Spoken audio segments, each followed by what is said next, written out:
What's going on, Copper fam? Eli here, and welcome to the latest episode of Copper 90's World of Football, the show that puts you, the fans, in charge of talking about the issues that are important in your area.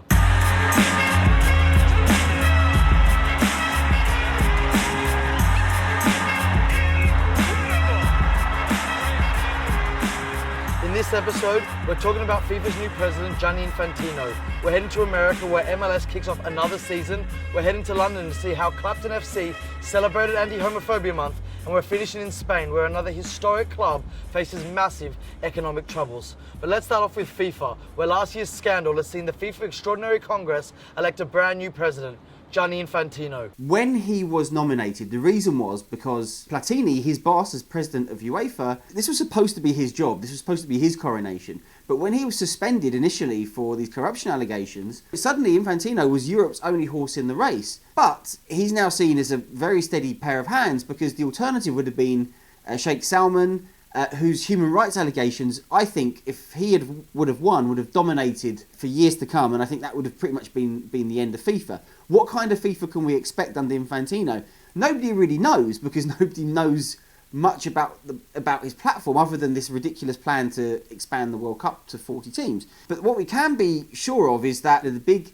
European football clubs reasserting their power over European football. Suddenly you have all the major clubs talking about a European Super League, that clubs aren't getting their fair share of the money that should be generated from football. A vote for Infantino, and I think the success of his candidacy, yes, it's going to be a steady hand on the till, but it's also going to be more power to European clubs, more power to the leagues, and less power for Africa and Asia, which has traditionally been the power base under Blatter, and before then, João Havelange. Well, I tell you what, I've been following this FIFA scandal passionately for years, and I can tell you we are nowhere near the end of the saga. But it's vital in the meantime that us as fans, the media, and of course the US authorities keep those FIFA officials on their toes. And speaking of the US, MLS has returned for another season, and Prez from In Search of North America is here to tell us more about the ever-growing fan culture in the United States.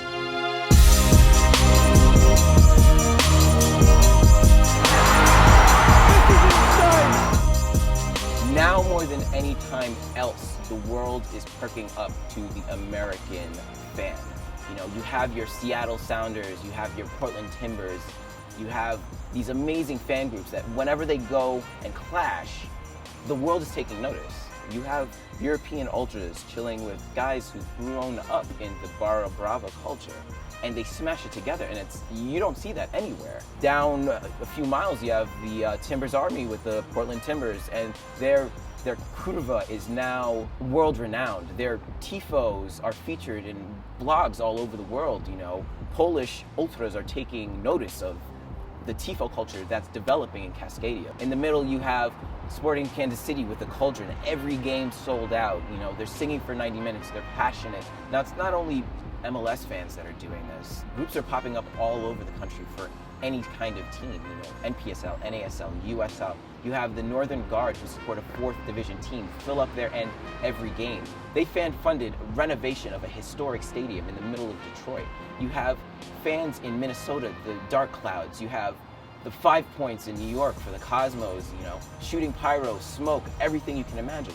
So when you go to a game in North America, don't only look at the players on the field. Take a glance over to the terraces because you won't be disappointed. Well, that fan culture Prez talks about really is growing at a rapid rate, and it's the reason Copper 90 and I have been so fortunate to head over to America and experience it for ourselves. And I can tell you from seeing it firsthand, it is the key to growing the game in America. But let's head over to London now, where Clapton FC fans have celebrated Football vs Homophobia Month at a recent home game.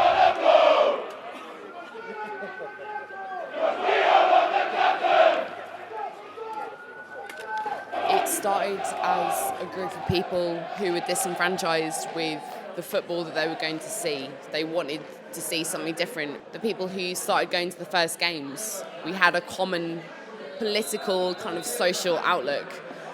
We didn't know at the time necessarily that that's what we wanted to express through football.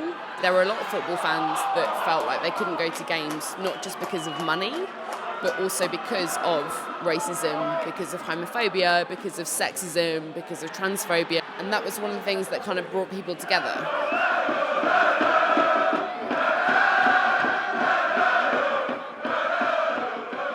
this is what football was supposed to be.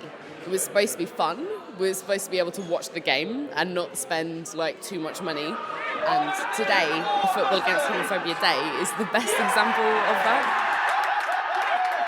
It's all about football for everyone, so that's what the initiative is for. And as you can see today, it's all about bringing the fans and the players and everyone together.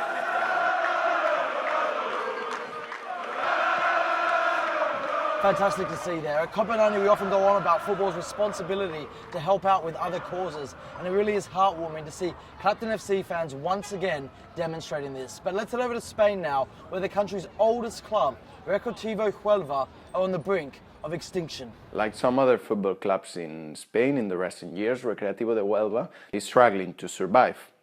Their fans gathered this weekend in the stadium to support the club, who is suffering very disastrous management in the recent years. 126 years ago, Recreativo was founded just 9 years before Athletic Club Bilbao, 10 years before FC Barcelona, or 15 years before Real Madrid came to life. Recreativo de Huelva is now facing very critical problems that threatens its survival. On the pitch, they are trying to avoid relegation to Spanish Tercera División, but the most important challenge is being held off the pitch. With 22 million euros debt, it seems that they will need more than just fan support in order to save the oldest club in Spain. Clubs like Eibar and Real Oviedo have suffered similar situations, but were fortunately saved when the international football community helped financially support their trusts. Now, Huelva have set up a similar trust and are looking to get the same support. Well, that's it for another episode of Copenhagen's World of Football. Make sure you like the video, subscribe to the channel, and most importantly, leave a comment telling us what stories you'd like to hear in the next ep. We'd also like to extend a massive thank you to all our contributors, and we're going to leave you with some of the best fan footage from around the world.